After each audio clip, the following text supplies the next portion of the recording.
Bonjour à tous, bienvenue dans cette nouvelle vidéo. Aujourd'hui, on va parler d'un sujet un petit peu spécial et je suis en compagnie de mon collègue. Salut. Aujourd'hui, le sujet dont on va parler, c'est les Power Slap.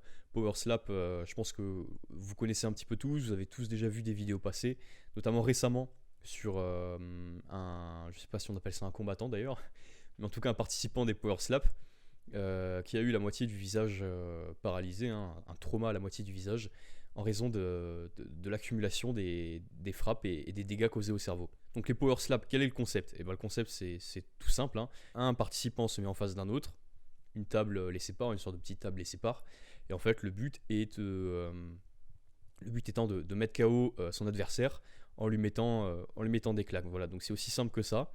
C'est un sport qui n'est pas très technique. À titre personnel, je trouve que c'est un petit peu un sport un peu, je dirais d'abruti quoi, pour être sympa. Je sais pas ce que toi t'en penses. Ouais, on peut même pas parler de sport à ce niveau-là. C'est des gens qui se mettent des claques, quoi. Ouais, voilà, voilà, c'est des mecs qui se mettent des claques pour essayer de mettre KO le premier. Moi, je trouve que c'est un petit peu stupide parce que déjà, c'est très dangereux pour le cerveau. L'avantage en sport de combat comme le MMA, la boxe ou même d'autres sports, c'est qu'on peut toujours avoir des techniques pour essayer de parer les coups et de minimiser les dégâts.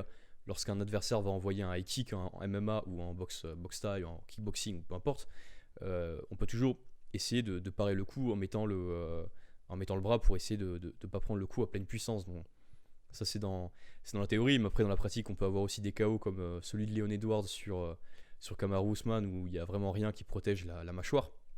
Mais je trouve que ce sport est un petit peu débile. Ça met trop en danger, à mes yeux, les participants. Et en fait, je vois pas trop quel est le principe, en fait. Et le gros problème de ce sport, déjà, entre guillemets, c'est que il y a aucun mécanisme de défense. Du coup, c'est juste se prendre des commotions pour des commotions, quoi.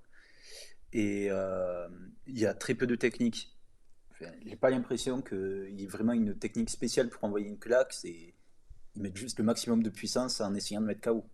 Il y a pas de technique, pas de défense, et c'est juste fait pour prendre des commotions. Ouais, c'est ça, grosso modo, c'est un peu ça le principe du sport, enfin du sport, de la pratique, hein, j'ai l'impression, c'est de prendre des commotions.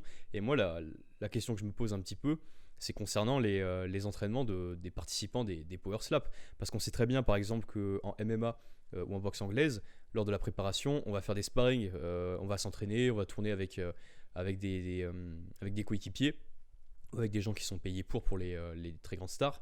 Et en fait, le but va être de pratiquer le sport que l'on va pratiquer le jour J pour essayer de se préparer à ce qui peut arriver à toutes les éventualités. Là, en ce qui concerne les power slap, moi personnellement, j'ai pas vu de vidéo d'entraînement, je ne sais même pas comment ils s'entraînent. On a un système un petit peu de sparring dans lequel on peut répliquer les conditions du jour de la compétition, ou est-ce que c'est purement et simplement de la musculation, voilà, du travail musculaire? Moi, je ne sais pas, mais en fait, il y a aussi des grosses incertitudes là-dessus. Si du coup, ils s'entraînent aussi à se mettre des claques à l'entraînement, moi, je me demande quelle est déjà l'espérance de vie, mais surtout l'espérance de la carrière d'un pratiquant de power slap. De ce que j'ai vu concernant les entraînements, ils s'entraînent sur une sorte de machine à points, mais c'est une machine à claque en fait, et ils essaient juste de faire le plus gros score, de mettre la claque la plus forte possible. Après, je sais pas vraiment s'il y a des. Je pense pas qu'ils font des sparring de claques quand même. Ça Ça me serait surprendrait. bizarre.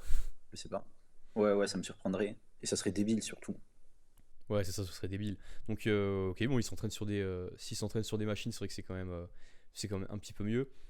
Moi, toujours est-il qu'en tout cas, ce qui me pose problème, c'est les dégâts qui sont infligés dans ce genre de compétition. Je trouve que c'est un petit peu stupide, hein. C'est essayer de se créer des dégâts un petit peu pour rien.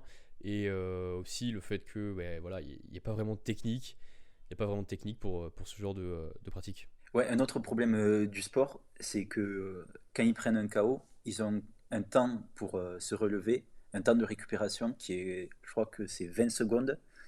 Et c'est déjà un problème à boxe anglaise parce que ça favorise les commotions cérébrales multiples.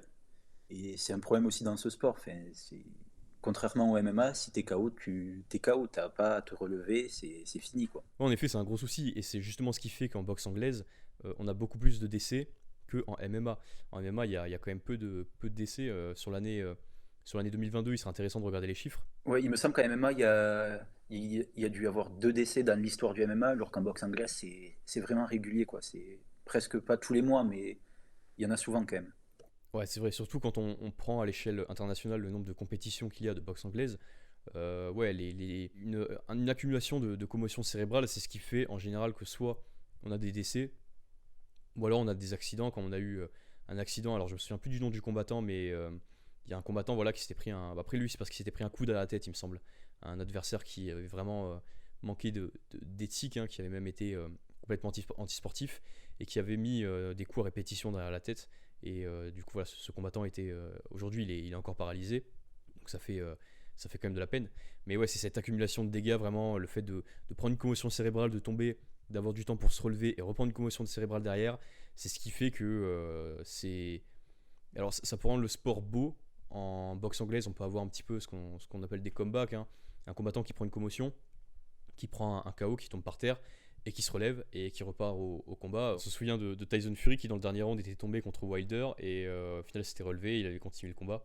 Et après le combat s'était fini par un draw. Mais il y a toujours ce risque en fait, c'est l'accumulation vraiment des dégâts qui provoquent les accidents mortels, mais les accidents aussi, on va dire moins graves. Mais donc c'est ce qui pose problème aussi dans le power slap, c'est cette accumulation de dégâts et le fait on puisse prendre une commotion cérébrale, tomber, se relever et reprendre une commotion. Et là, c'est vraiment dans ce genre de situation, presque ça pardonne pas quoi. Mais totalement. Mais on l'a vu, la vidéo, le combattant qui avait le visage complètement déformé, lui, il a perdu des années d'espérance de vie en bonne santé. C'est sûr, hein. Ah, c'est sûr, ouais. Je pense Il sera. il a perdu quelques neurones, ouais. Ouais, ouais, ben, il arrivera à un certain âge où il aura 50, 60 ans, il aura Parkinson ou une connerie comme ça, et ça sera dû à ça, hein. Et d'ailleurs, petite anecdote un petit peu pour illustrer tout ça. Il y a un combattant, il y a pas longtemps, je me souviens plus qui c'est, enfin il y a pas longtemps, ça doit faire un an maintenant, qui avait expliqué que tous les dégâts qui étaient causés par le fait de pratiquer des sports de combat, c'était un combattant à l'UFC. Je me souviens plus exactement lequel c'était. Mais il a dit que ça lui arrivait régulièrement de ne pas se souvenir de ce qu'il avait fait le jour passé. C'est-à-dire qu'en fait, là par exemple, imaginons qu'on est lundi, et ben c'est comme s'il ne se souvenait pas du dimanche. Il se souvient du samedi, il sait ce qu'il fait aujourd'hui, mais le combattant n'avait aucune idée de ce qu'il avait fait hier et il ne pouvait pas du tout s'en rappeler. Des fois, apparemment, il a des trous de mémoire, il se souvient plus du tout non plus du nom de ses enfants. Donc c'est voilà, c'est ce genre d'anecdotes qui sont un petit peu inquiétantes. Et quand on regarde les IRM des cerveaux des combattants professionnels, que ce soit en boxe anglaise ou même en MMA, on peut voir il y a des parties du cerveau qui sont complètement amoindries, hein, on voit ça crée de sérieux problèmes. Et encore, ce sont des combattants qui, voilà, même s'ils ont des grosses carrières, ils essaient de faire un petit peu attention et ils essaient au maximum de se protéger quand ils voient un coup venir. Donc je vous laisse imaginer en power slap, si on pratique ce sport déjà pendant un an, à mon avis, on a de grosses séquelles. Mais si on pratique ce sport encore plus longtemps, pour moi c'est suicidaire, c'est vraiment suicidaire. Et en plus, l'organisation qui a été créée par Dana White, c'est un peu hypocrite parce que, enfin, on l'a vu le premier pour une fête du Nouvel An, mettre une gifle à sa femme et là il crée une ligue de gifles et il se marre en regardant ça, quoi. Ouais, c'est vrai que j'avais pas fait le rapport, mais c'est vrai qu'on peut faire le rapport. C'est pas très malin de sa part, ouais, ça c'est sûr. Et bien en tout cas c'est tout pour cette vidéo, merci de nous avoir écoutés jusque là.